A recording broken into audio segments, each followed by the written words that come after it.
Once again, I welcome you all, and this is me, Anita Jaume Thomas, Assistant Professor from Department of Management.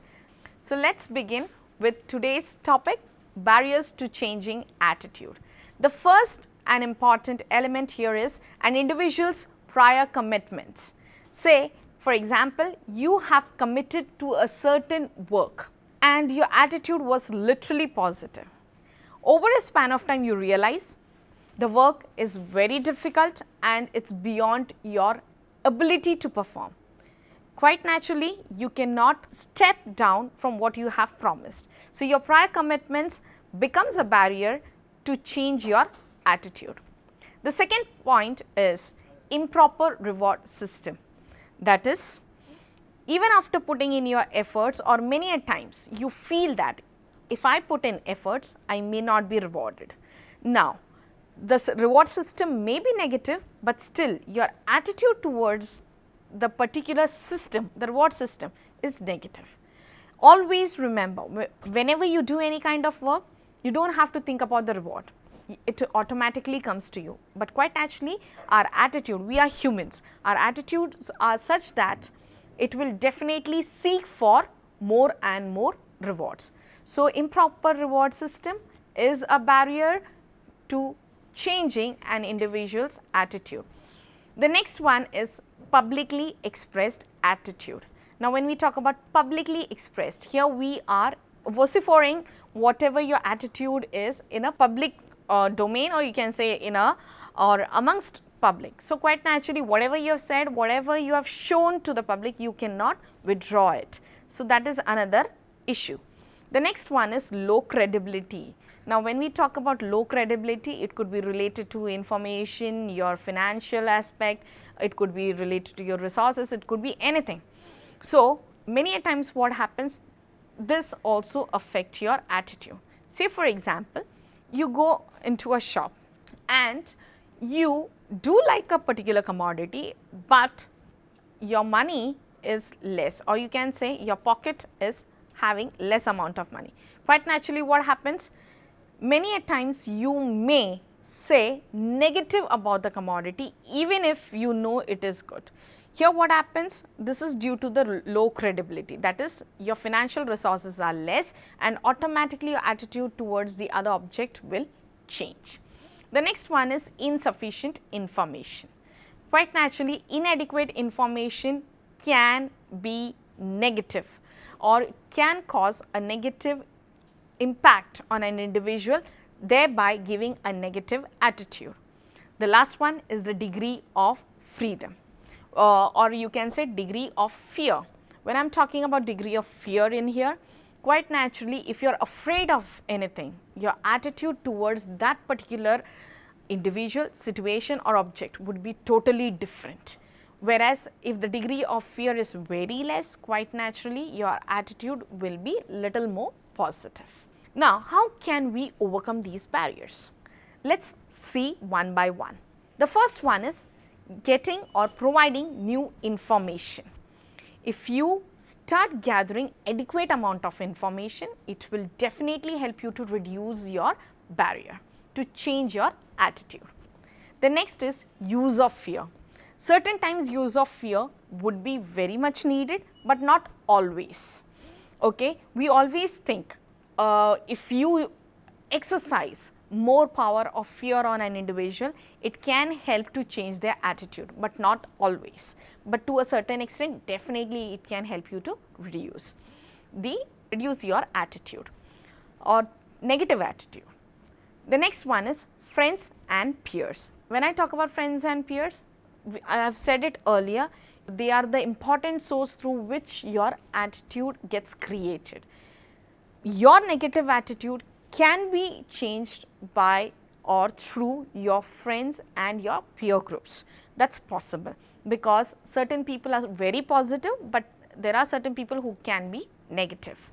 The next one is oral persuasion. The one way of communication where you communicate, you persuade an individual and help them to overcome the attitude change, or help to bring a change within that individual. The next one is co-opting approach. When I talk about co-opting, that is Many times while working in an organization, all people may not be happy with certain rules or certain policies or the way the organization is functioning. So quite naturally, how can you make those people follow what you want is that involve them. We call it as co-opting. That is, we use those people while we are following certain rules and we start involving them. What happens? They start gaining little more trust and confidence in the way the work is being done. So automatically that can reduce their negative attitude.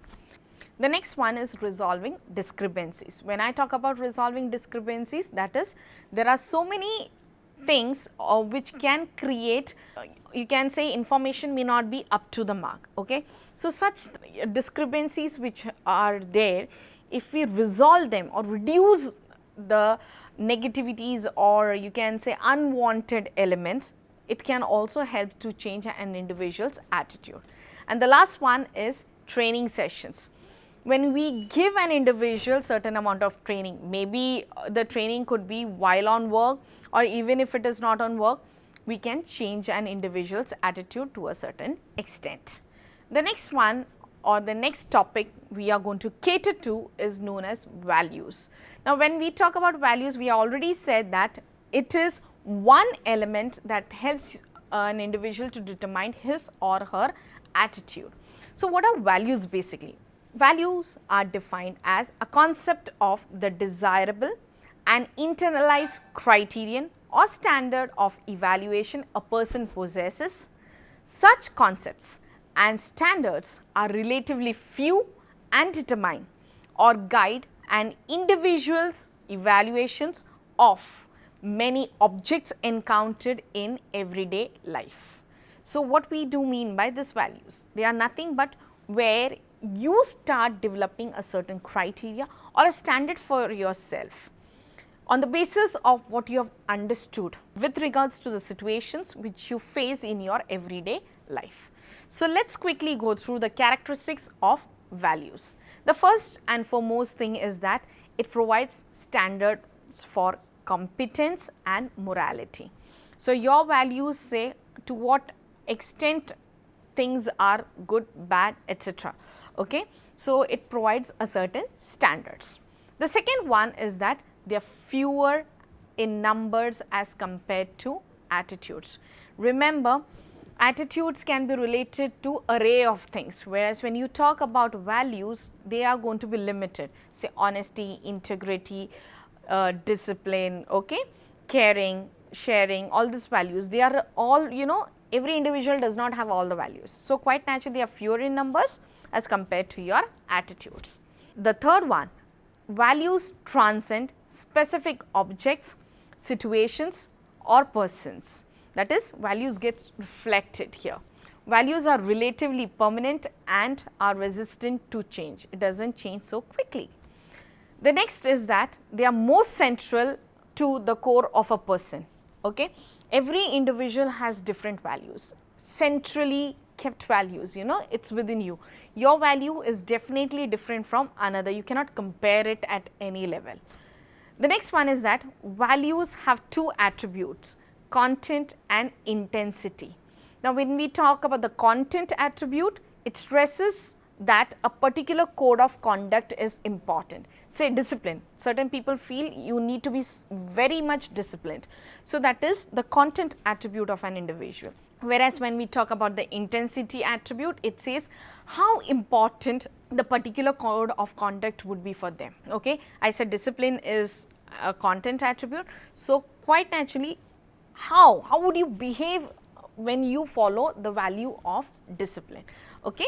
So that is the code of conduct, that is the intensity. Should I follow it? I am a disciplined person, so I will follow anything which is related to discipline by hook or by crook. So that is my intensity to follow the value.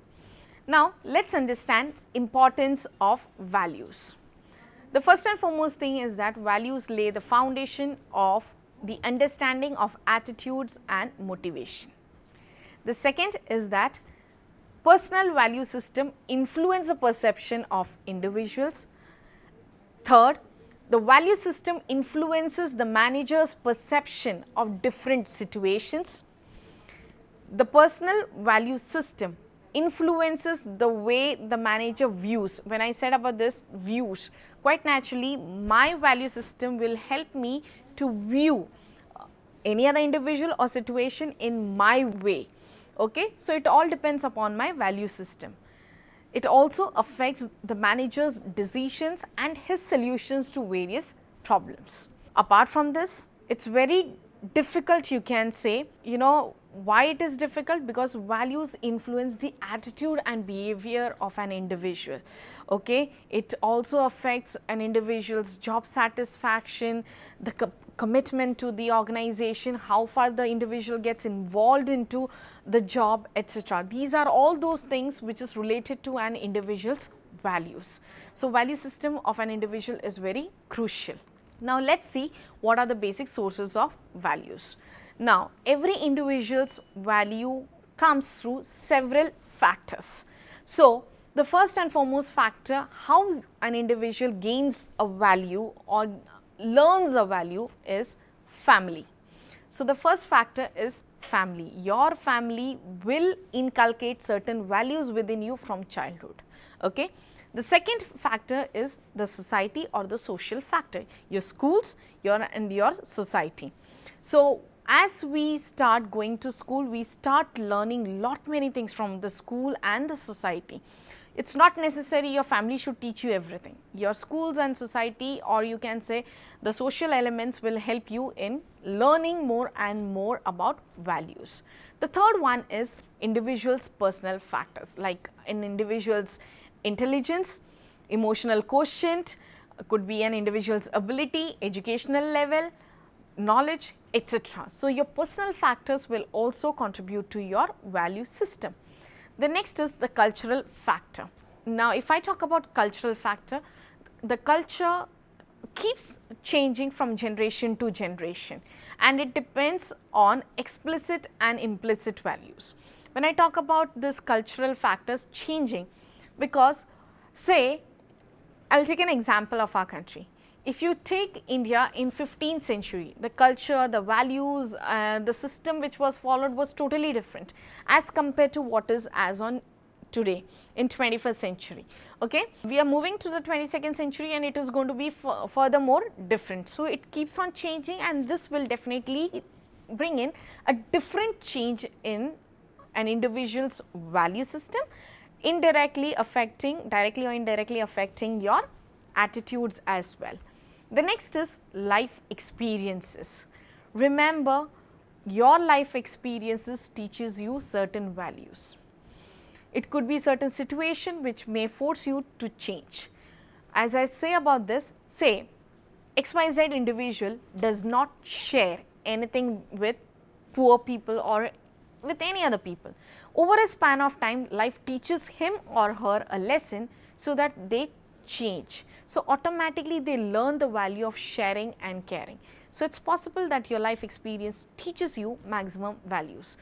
The next is the role which demands you to have a certain value. When I am talking about the role, this is related to the organizational situation. Now, the position which you hold in the organization will be wanting you to behave in a particular way, which will enable you to carry a certain value, okay? Or else it is going to create a lot many issues. The next one is the halo effect. When we talk about halo effect, we are talking about how we judge an individual on the basis of a single trait.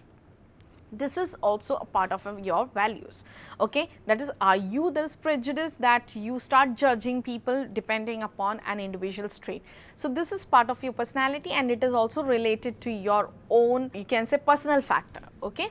And the last one is the religious factors. Quite naturally, religions set certain amount of value in front of you because they are formal set of values. So, quite naturally, your religion, whatever you follow, will inculcate certain values within you. Now, let us understand what is the relation or connection between values and OB.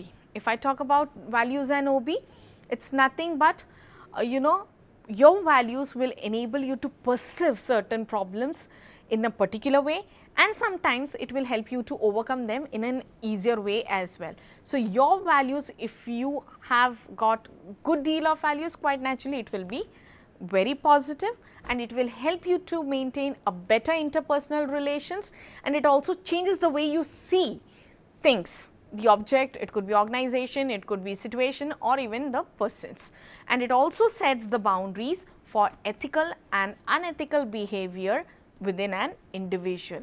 Apart from that, having a good value will definitely help you to cope your work pressure in a different way. The last thing which we are going to take care of is the changing trends. Now, when I am talking about the changing trends, I am talking about what are we moving away from, the value system. If I talk about the, if I say about this moving away, that is, I am talking about the 21st century changes. We are moving away from duty, dutifulness we can say, honesty, responsibility, economic incentives, organizational loyalty, work related identity, etc. Now, we are moving towards something which is different, meaningful work. We are trying to do work which is meaningful for us, which is enriching for us. You can say in pursuit of your leisure, okay, somewhere or the other I am working, but at the same time I want that my time, my leisure time, okay. Personal identity, self-sufficiency, self-development, respect, financial security and recognition. So, this is what your current, you can say, organizational demand basically an individual would be having from the organization. I would be saying in another way, or putting it in another way, that an individual would be wanting from the organization, and this is the values which we are focusing on nowadays rather than what it was previously done. So, thank you children. I hope so this video has been useful for you. So, you could have understood what basically were the barriers which were affecting your attitude and how can you overcome them.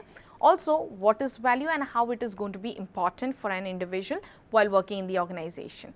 Once again, I thank all of you. Stay tuned in for more videos. Thanks for watching.